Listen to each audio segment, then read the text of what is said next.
नमस्कार विद्यार्थी मित्रों। आज हम पाठ्यपुस्तक का तीसरा पद्य पाठ सच हम नहीं सच तुम नहीं देखने जा रहे हैं। उसके कवि हैं डॉक्टर जगदीश गुप्त। तो देखिए, हम कवि का परिचय देखेंगे। डॉक्टर जगदीश गुप्त का जन्म 1924 को उत्तर प्रदेश के शाहाबाद में हुआ। प्रयोगात के पश्चात जिस नई कविता का प्रारंभ हुआ, उसके प्रवर्तकों में उनका नाम प्रमुख रूप से लिया जाता है। नया कथ्य, नया बहुपक्ष और नए कलवेर की कलात्मक अभिव्यक्ति उनकी साहित्य की विशेषता रही है। अनेक धार्मिक एवं पौराणिक प्रसंगों और चरित्रों के नए संदर्भ देने का महत्वपूर्ण कार्य उन्होंने किया है। नई कविता को परंपरा को आगे बढ़ाने के लिए उन्होंने अपने नाम की पत्रिका का प्रकाशन प्रारंभ किया।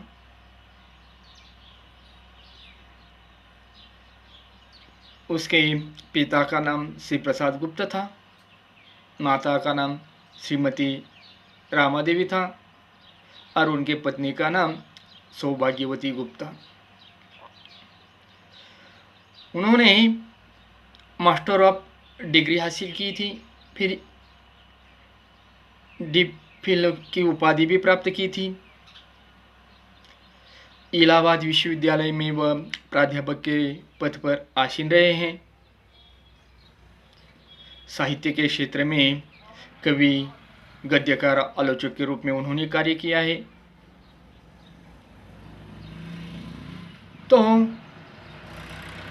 अब उनकी प्रमुख कृतियां देखेंगे। नाव के पांव, शब्ददंश, हिमविद्ध, गोपा गौतम, ये उनके काव्य संग्रह हैं। शंभू के उनका खंड काव्य है भारतीय कला के पदचिन्ह, नई कविता, स्वरूप और समस्या, केशवदास, ये उनकी आलोचना है। तो नई कविता ये उनकी पत्रिका है। तो हम उनका विधा का परिचय देखेंगे। डॉक्टर गुप्त ने प्रयोगवाद के बाद हिंदी कविता की जो नवीन धारा विकसित की है वह नई कविता है। नए भावनाओं के साथ, नई अभिव्यक्ति के साथ, नए मूल्य और नए शिल्प विधान का अन्वेषण उनकी नई कविता की विशेषता है। नई कविता का प्रारंभ डॉक्टर जगदीश गुप्त, रामस्वरूप चतुर्वेदी और विजयदेव शाही के संपादन में प्रकाशित नई पत्रिका से माना जाता है।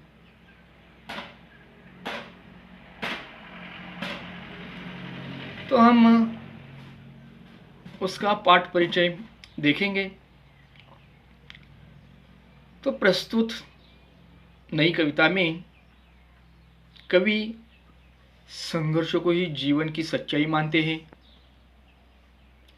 सच्चा मनुष्य वह है जो कठिनाइयों में न घबराकर, मुसीबतों से डरकर न कभी झुके न रुके, परिस्थिति से हार न माने, राह में चाहे फूल मिले या शूल वह चलता ही रहे, क्योंकि जिंदगी सहज चलने का नाम है, बल्कि लिख से हटकर चलने का नाम है। हमें अपनी क्षमताएं स्वयं पहचानना है। राह से भटककर भी मंजिल अवश्य मिलेगी। भीतर बाहर से एक सा रहना ही आदर्श है। हमें अपने दुखों को पहचानना होगा, अपने आंसू स्वयं पोंछने होंगे तथा स्वयं योद्धा बनना होगा। जीवन संघर्ष की यही कहानी है। तो आज हम सच हम नहीं सच तुम नहीं एक कविता पढ़ने जा रहे हैं। उस कविता की पहली कड़ी देखिए। सच हम नहीं, सच तुम नहीं, सच है सतत संघर्ष ही।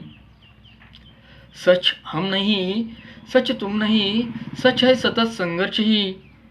संघर्ष से हटकर जिए तो क्या जिए, हम या कि तुम। संघर्ष से हटकर जिए तो क्या जिए, हम या कि तुम। जो नत हुआ वह मृत हुआ, जो रुंत से झरकर कुसुम। जो नत हुआ वह मृत हुआ, जो रुंत से झरकर कुसुम। जो पंथ भूल रुका नहीं, जो पंथ भूल रुका नहीं, जो हार देख झुका नहीं, जो हार देख झुका नहीं। जिसने मरण को भी लिया हो जीत, है जीवन वही। जिसने मरण को भी लिया हो जीत, है जीवन वही। सच हम नहीं, सच तुम नहीं, सच हम नहीं, सच तुम नहीं। तो इस कड़ी में कवि गुप्त जी इन पंक्तियों के माध्यम से ये कहना चाहते हैं कि संसार में वास्तविक सच हम भी नहीं और तुम भी नहीं हो। संसार के सत्र का वास्तविक रूप तो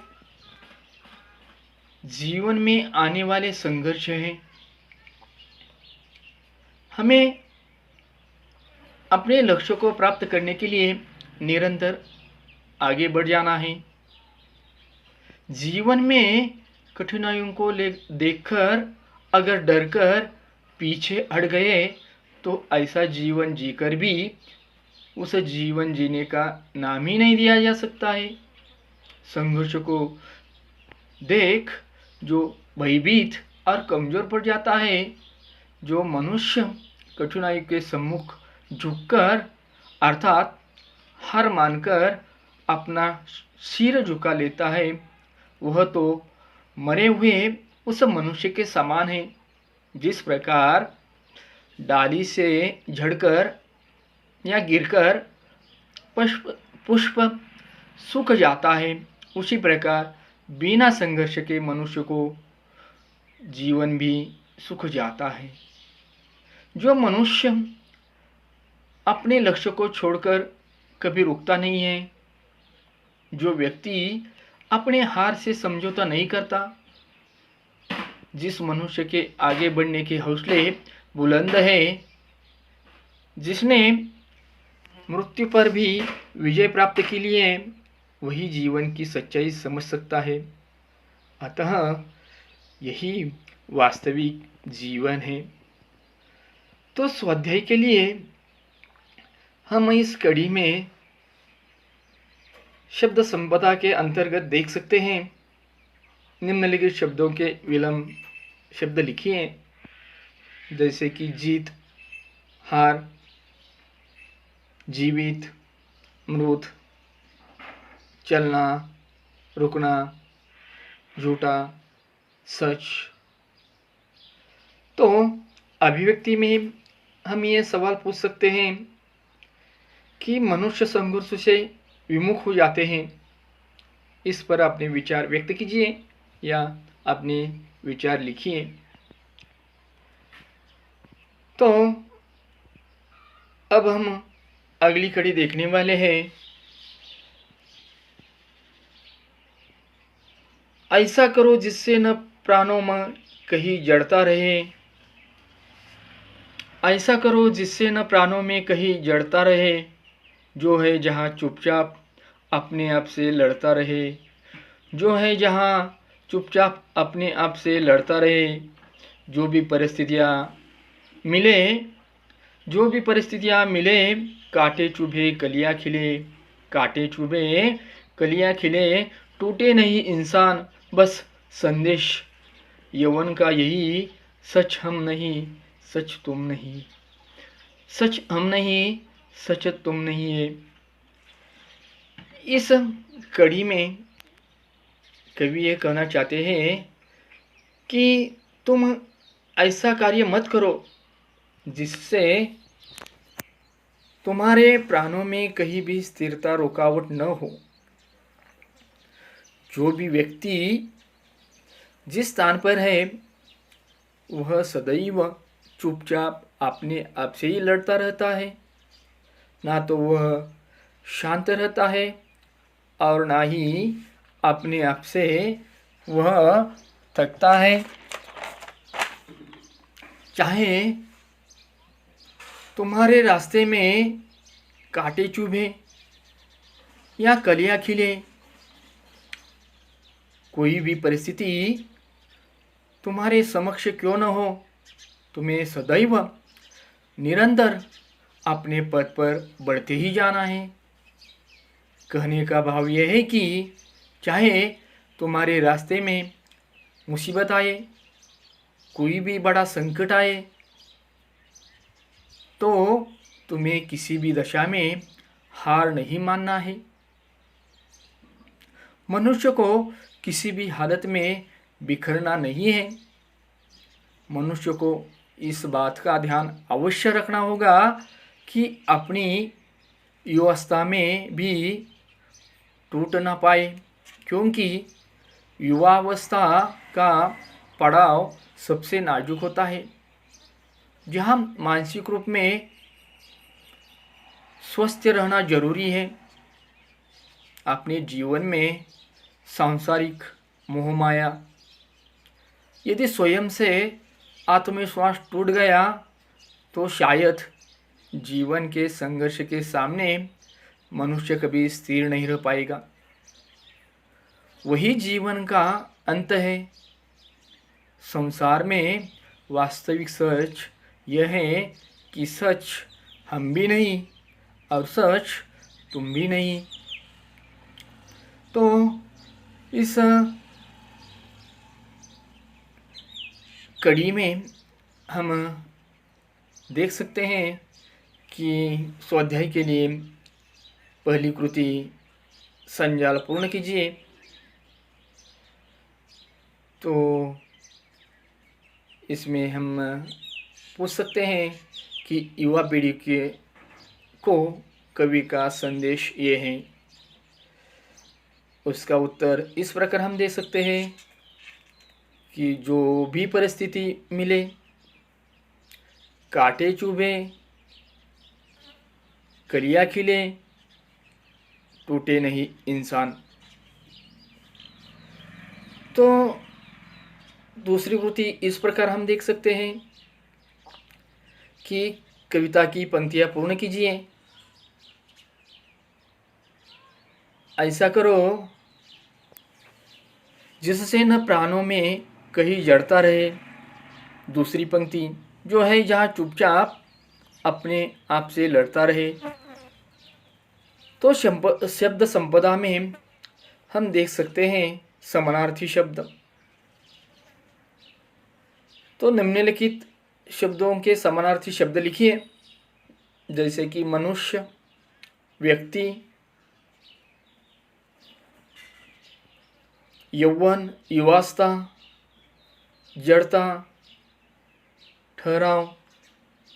तो अभिव्यक्ति में इस प्रकार हम प्रश्न पूछ सकते हैं कि मानसिक रूप से मनुष्य को स्वस्थ रहना जरूरी है। इस विषय पर अपने विचार व्यक्त कीजिए या अपने विचार लिखिए।